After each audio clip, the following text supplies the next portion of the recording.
आज आप सबके बीच में कुछ कहना चाहता हूँ पिता के बारे में। और इसलिए कहना चाहता हूँ कि कभी कभी कुछ ऐसे साथी मिल जाते हैं, ऐसी शिकायत करते हैं पिता की, बहुत तकलीफ होती है।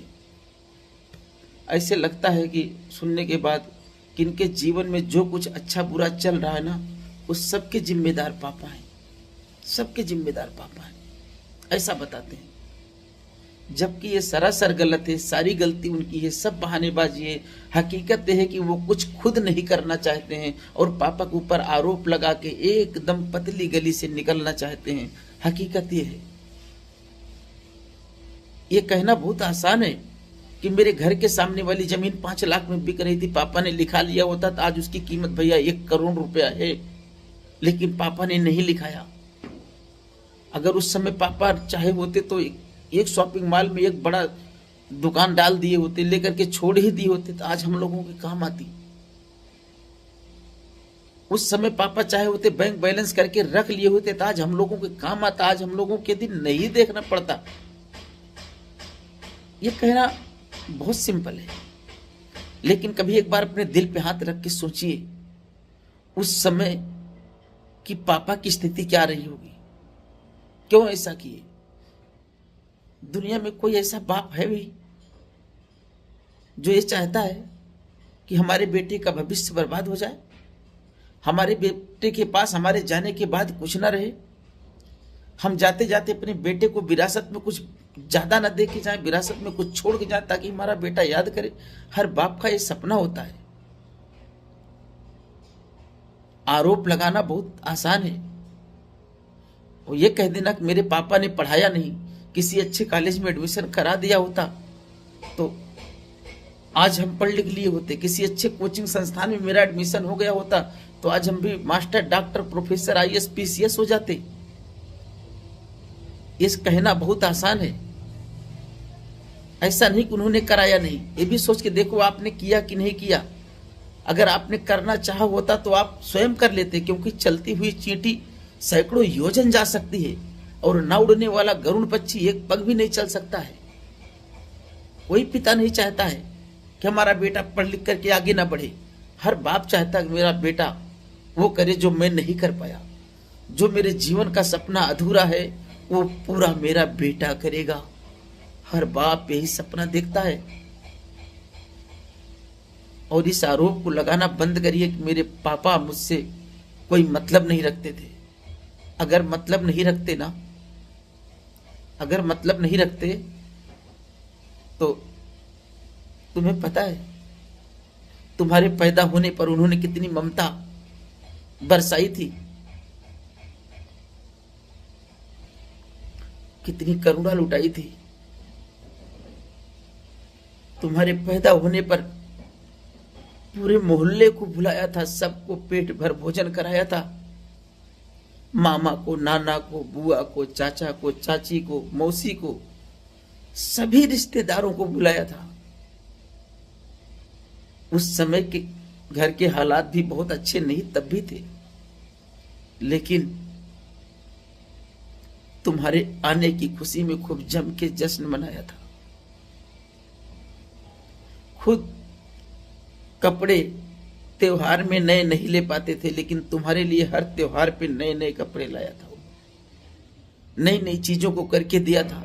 अपनी दवा का भी पैसा, सर दर्द का, पैर दर्द का, बदन दर्द का, कितनी भी पीड़ा होती हो, पूरा दिन मेहनत करके आने के बाद भी दवा का पैसा बचा रहता था जेब में। और तुम किसी चीज के लिए जब जिद करते थे कि नहीं पापा मुझे चाहिए, मुझे ये लेना है, जिद करते थे, तो अपनी दवाई नहीं तुम्हारी जरूरत की चीज लेने जाते थे। आज उन्हें कहते हो। सोचो एक बार, यही शिकायत करने के लिए तुम्हें उन्होंने अपनी खुशियों की बलि चढ़ाया था, अपनी जरूरतों को छोड़ दिया था, तुम्हारी छोटी छोटी खुशियों के लिए उन्होंने काम किया था। एक बार विचार करके देखो पापा क्या होते हैं। जब चिलकती धूप होती है ना, जब 10 कदम लोग घर से बाहर जाना नहीं पसंद करते, 2 मिनट भी जाने में उनका बीपी हाई होने लगता है, उस समय पूरा पूरा दिन मेहनत करते हैं धूप में, गरम गरम रोड पे थर्माकोल डालते हैं, गिट्टी फेंकते हैं, ईंट सर पे रख करके ढोते हैं, सीमेंट की बोरी नीचे से छत पे ले जा करके गांचते हैं, ट्रक पे सीमेंट गिट्टी मोरंग लादते हैं। कभी सोचा क्यों, किसके लिए पापा कर रहे हैं? पापा को गर्मी नहीं लग रही है? पापा को धूप नहीं लग रही है? पापा इंसान नहीं है? किसके लिए कर रहे हैं पापा? पापा के उस मुखड़े के पीछे कौन सा ऐसा दुखड़ा है जो इन्हें धूप भी नहीं लगने देता है, जो इन्हें थकने नहीं देता है? ऐसी कौन सी वजह है, कौन सा रीजन है? जब इस पे विचार करोगे ना तो फिर एक उत्तर मिलेगा। पापा मेरी खुशियों के लिए, मेरी जरूरतों के लिए, मेरी चीजों के लिए, मेरी दवाई के लिए, मेरी फीस के लिए, मेरे खाने के लिए, मेरे कपड़े के लिए ऐसी मेहनत किया करते थे, दिन रात एक कर दिया करते थे। वो पापा है। जब ठंडी में लोग चिलकती कड़ाके की ठंडी में, जब कड़ाके की ठंडी पड़ती थी या चिलकती धूप थी, दोनों में काम करते थे। बरसात होती थी तो भी काम करते थे। कड़ाके की ठंडी में भी मोटरसाइकिल लेकर के दुकान दुकान सामान पहुंचाते थे, सेलिंग करते थे, ऑटो निकालते थे। पैर में चोट भी लगी रहे, सर में दर्द भी रहे, पेट में दर्द भी रहे, तो भी ऑटो निकालते थे। पूरा दिन ठंडी के महीने में ऑटो चलाते थे। किसके लिए? पापा को ठंडी क्यों नहीं लगती थी? किसके लिए ऑटो निकाल के चलाते थे? किसके लिए मेहनत करते थे? ताकि शाम को तुम्हारे जरूरत का चीज ला सकें, तुम्हें खाने पीने की अच्छी अच्छी चीजें ला सकें, तुम्हारी दवा की व्यवस्था कर सकें, तुम्हारी फीस का व्यवस्था कर सकें। वो पापा है। बरसात में जब तुम 2 घंटा भीगने के बाद में तुम्हारी तबीयत खराब हो जाती है, पापा 8-8 घंटे काम करते थे। कभी धूप होती थी, कभी बरसात होती थी, कभी तेज हवा चलती थी, लेकिन पापा न कभी थके और न कभी हारे। क्यों नहीं थके, क्यों नहीं हारे पापा? क्योंकि उन्हें पता था कि अगर काम करना बंद कर देंगे बरसात के डर से, धूप के डर से, ठंडी के डर से, तो मेरे बेटे का सपना अधूरा रह जाएगा, मेरे बेटे की चीजें पूरी नहीं होंगी, मेरी बेटी इंतजार कर रही होगी घर पे, मेरा बेटा इंतजार कर रहा होगा घर पे। जाएंगे तो क्या लेकर के जाएंगे? इसलिए दिल खोल करके मेहनत करते थे। पसीना गिरता रहता था, थक जाते थे, लेकिन रुकते नहीं थे। क्यों नहीं रुकते थे पापा? क्यों नहीं थकते थे पापा? किसके लिए करते थे पापा? सोचो। इसीलिए ताकि तुम किसी के भी सामने बैठ करके पापा की बुराई कर सको, पापा की आलोचना कर सको, पापा में कमियां निकाल सको कि मेरे पापा ये नहीं किए, मेरे पापा वो नहीं किए, पापा ने किया होता तो ये हो जाता। इसीलिए यही दिन देखने के लिए पापा ने किया था। आरोप लगाना बंद करो भाई, मत लगाओ। पापा के लिए तुम्हारी भी कुछ जिम्मेदारी है। पापा जिस स्कूल में पढ़े थे ना, उससे अच्छे स्कूल में तुम्हें पढ़ाना चाहते थे, पढ़ाए भी। जो कपड़ा पहनते थे उससे अच्छा कपड़ा तुम्हारे लिए खरीद के लाते थे, जो खाते थे तुम्हारे लिए उससे अच्छा खरीद के लाते थे खाने के लिए। कभी तुम्हारी फीस के लिए, कभी तुम्हारे ड्रेस के लिए, कभी तुम्हारे लैपटॉप के लिए, कभी तुम्हारी बाइक के लिए पापा ने एक तिनका जुटाया है। कभी लोन लिया है, कभी कर्ज लिया है। कभी सोचो, कभी तुम्हारी जिद के सामने उनको बार बार झुकना पड़ा, अपनी खुशियों की बलि चढ़ानी पड़ी।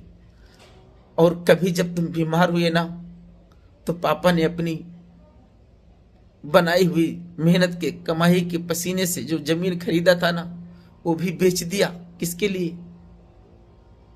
तुम्हारे लिए, ताकि तुम्हारा अच्छे से इलाज हो सके, तुम्हारी अच्छे से पढ़ाई हो सके, तुम्हें कुछ तकलीफ ना हो। इसलिए उन्होंने अपनी जमीन बेच दिया। अपनी ज्वेलरी बेच दिया, अपनी गाड़ी बेच दिया, ताकि तुम्हें दिक्कत ना हो, तुम्हारी पढ़ाई ना रुके, तुम्हें किसी प्रकार की समस्या ना हो।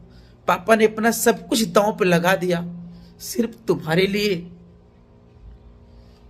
और उसके बदले में तुम पापा को क्या दे रहे हो? पापा तुमसे क्या चाहते, कभी सोचा? पापा सिर्फ तुमसे इतना चाहते हैं, सिर्फ इतना चाहते हैं कि जो गलती मैंने अपने जीवन में किया है मेरा बेटा वो ना करे। जिस तरीके से हम मेहनत मजदूरी कर रहे हैं, हम काम कर रहे हैं, हम किसी ऑफिस में काम कर रहे हैं, हम ऑटो चला रहे हैं, हम मजदूरी कर रहे हैं, हमारा बेटा वो काम ना करे। हमारा बेटा पढ़ लिख करके master, doctor, professor, IAS PCS बन जाए। वो चाहते कि मेरा बेटा पढ़ने में नंबर 1 पे रहे। जब कॉलेज में, स्कूल में परीक्षा हो, रिजल्ट आए तो मेरा बेटा पहले नंबर पे आए, मेरी बेटी टॉप करे। सिर्फ यही चाहते हैं, मेरा बेटा कहीं सक्सेस हो जाए, मेरा बेटा कहीं नौकरी करे, बड़ी कंपनी में जाए, कहीं डायरेक्टर बने, कहीं IAS बने, प्रोफेसर बने, कुछ बड़ा करे। और बेटा करेगा तो हमारा ऑटोमेटिक नाम हो जाएगा। जिस दिन तुम सक्सेस हो जाओगे उस दिन जितना खुशी तुम्हारे अंदर होगी, तुम्हें होगी, उससे कई गुना ज्यादा खुशी तुम्हारे पापा को होगी। तुम्हारे आने से पहले सबको बता देंगे, देखा आज मेरा बेटा डॉक्टर हो गया, आज मेरा बेटा IAS बन गया, आज मेरा बेटा PCS बन गया, आज मेरा बेटा प्रोफेसर बन गया, आज मेरा बेटा कोतवाल बन गया। पता है, ये बताते बताते उनकी आंखें नम हो जाएंगी, उनकी आंखों में आंसू आ जाएगा, और वो यही बोलेंगे, आज मेरे जीवन का सारा सपना साकार हो गया, मेरे पूरे जीवन की थकान खत्म हो गई, मेरी प्रॉपर्टी गई, मेरी ज्वेलरी गई, मेरी मेहनत मैंने अपना जी तोड़ किया, लेकिन वो सब मेरा सफल हो गया। परमात्मा ने मेरी सुन लिया, मेरे बच्चे ने मुझे जो दे दिया, मेरा ताज, मेरा सर ऊंचा कर दिया। यही बोलेंगे, तुम्हारी भी जिम्मेदारी है। पापा ने मेहनत करके हम 2-3 भाइयों को पाला, संभाला, शिक्षा दीक्षा दिया। क्या हम सब मिल करके पापा की सेवा नहीं कर सकते? क्या हम मिल करके पापा सबके कपड़े, सबके खाने की, सबके दवा की, सबके फीस की व्यवस्था की? क्या हम पापा के कपड़े की व्यवस्था नहीं कर सकते? पापा के खाने की व्यवस्था नहीं कर सकते? पापा के रहने की व्यवस्था नहीं कर सकते? पापा ने तो कभी नहीं कहा, बेटा ठंडी हो रही है, बहुत ज्यादा ठंडी है, तुम्हारी तबीयत खराब है, अभी लेट जाओ, ऐसे बाद में दवा के लिए तुम्हें ले चलेंगे। ऐसा नहीं कहा। जब तुम्हारी तबीयत खराब हुई तब तुम्हें उठाए, तब तुम्हें ले गए।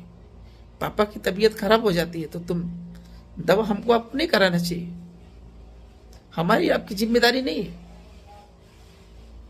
पापा हमसे अपेक्षा करते तो गलत करते।